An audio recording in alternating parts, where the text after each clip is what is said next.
This is the tale of a very big vintner and quite a small business, Reed Wines, based here by this mill stream between Bath and Wells. I've never heard anyone say a bad word about Bill Baker, although he may not be his doctor's idea of a model patient. Bill Baker's one of the very few wine merchants who embraces what he eats as enthusiastically as what he drinks.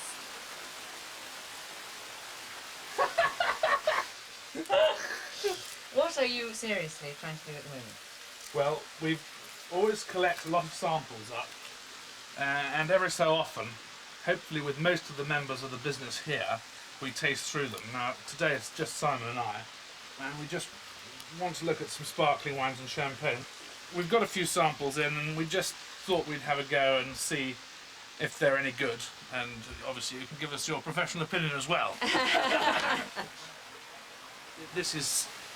It's ugly, it's green, it doesn't smell of Chardonnay at all. I don't know what the cepage is in the wine, but it really isn't at all nice. And then in the finish, it is green as grass. Yeah. I mean, the acidity grabs your tongue and tries to wrench it from your mouth. It's so horrid. Yucko! We won't be having Got that? Yucko! Yeah. Were you always interested in food and drink? Well, to an extent, yes. I certainly remember being horrified when first going to school, how disgusting the food was. In fact, I mounted a campaign to try and improve it by taking photographs and supposedly sending them to the Daily Mail. But sadly, the housemaster intercepted the post and they never reached their target. And I was severely reprimanded for this. The food was just so revolting that one had to be interested in food. So I went to the local town and tried to get things to cook. What sort of things? I used to do 6 egg omelettes. Those just about staved the hunger off for a day or two. Large chunks of steak with pepper and nata and things like that. Nothing terribly, you know, you only had 2 gas rings and they were very sordid, but it did certainly stave off the pangs of hunger. Did you ever bring food and drink into your academic work? I did, because I was asked to write a project on something French after having completed O-level. And I chose to do it on food and drink, on French food and drink, merely because I walked into the school bookshop one day and found that box set of Elizabeth David cookery books that was around at the time, and I started reading them and it made the mouth water somewhat, especially when one had belly pork swimming in 15 inches of fat at lunchtime. It was rather impossible to eat. And yeah, I read through French provincial cooking and decided the thing to do was to try and match French provincial food with the particular wines from the regions concerned. Reed Wines. Hello. This is what one might call the skeleton staff of Reed Wines, where the ledger and carbon paper still rule.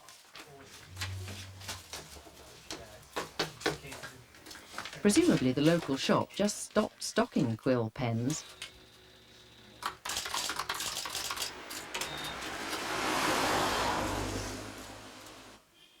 You specialise in really pretty fine wine. We don't sell any crap, but we do have good, cheap wine as well, and it's something that Reed Wines has increasingly started to do in the last 3 or 4 years because of demand. But what's special about Reed Wines is that you're prepared to sell really quite fine wine by the single bottle. Yes, you have to, I think, to the sort of accounts that we deal with. People do not want to buy cases of 61 clarets, even 70 clarets. They'll buy little 1983s and 82s, of course, but they won't buy expensive bottles in huge quantities. Yes, we enjoy selling single bottles. It's a nice way of doing it. It means, A, we can drink them when we want to, just to check they're all right, of course, and B, that we can touch them. I like touching things, you see. But your list is very particular. You write all these comments. What did I just read? About the 67 claret vintage. You said, not quite as vile as the 68. Well, I don't know if it's about the 67. It could well be. 67 is a very curate's egg vintage. There's some good wines, not very many now, and some extremely disgusting ones. But I like to tell people, we try to be honest. We never sell a bottle of wine if we've tasted it. If somebody asks our opinion on a bottle of wine that we've tasted, we'll tell them if it's naff. we'll tell them it's disgusting. The thing that I find remarkable is that the comments, the more derogatory the comment, the more readily the wine sells. I once wrote about a Cadet Piola 1950, disgusting wine, pretty label, and it was the first thing that sold in the list. Charterhouse, Peterhouse, and now this old mill house, where Bill both works and lives with his wife Kate and Dipper. Bill's made a speciality of supplying restaurants and country house hotels, not exactly a growth area at the moment. At one stage he was driving hundreds of miles and eating 2 feasts a day. But since he met Kate, when she was working at Gidley Park in Devon, he travels less and has slimmed down. What proportion of wine merchants do you think actually make money? Not many. You can, if you're unscrupulous, buy things cheap from private sellers and sell them very expensively. That's something we've never done. We've always given a fair price. And that is why we continue to be offered good private sellers. And I'd far prefer to buy from private sellers than, say, in the auction rooms. We do buy in the auction rooms, but we try to buy as much as we can from private sellers. Why?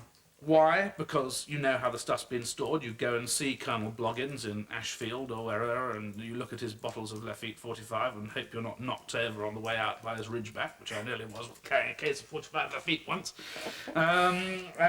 But you can see the stuff, and you can look at it before you buy it. Buying in the rooms is always a risk. You don't know how it's been stored. You don't know how it's been stored. You don't know where it's been stored. You don't know if it's been across the Atlantic 3 times. And there's a lot of that about at the moment because we are able to buy good claret from the States at a knockdown price. Now, you have a particularly distinctive way of chasing up bad payers in the restaurant business, don't you? This is another very useful piece of reputation which stems from an incident, well, about 8 years ago, in a particular restaurant, despite reminders over 8 months, had decided not to pay their niggardly account of 350 quid.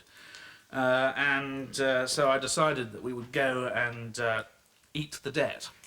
So we sat down and we ordered everything that was most expensive off the menu and a couple of good bottles of wine. In fact, when we'd finished, the bill came to about 40 quid more than they owed us. So I straight into the kitchen with 2 20s and asked to see the proprietor, who was about 5 foot, I suppose, and despite holding a meat cleaver, rather quaking behind his range. And so I said, I'm Bill Baker from Reed Wines. You've owed us 350 quid for the last 8 months. We've had a very nice dinner, which we had. It was absolutely delicious. Sadly, the restaurant is no more. I can't imagine why. And I gave him the 40 quid and said, listen, you're very lucky to get this. Don't ever try to buy from me again. Throughout the entire exchange, he was speechless.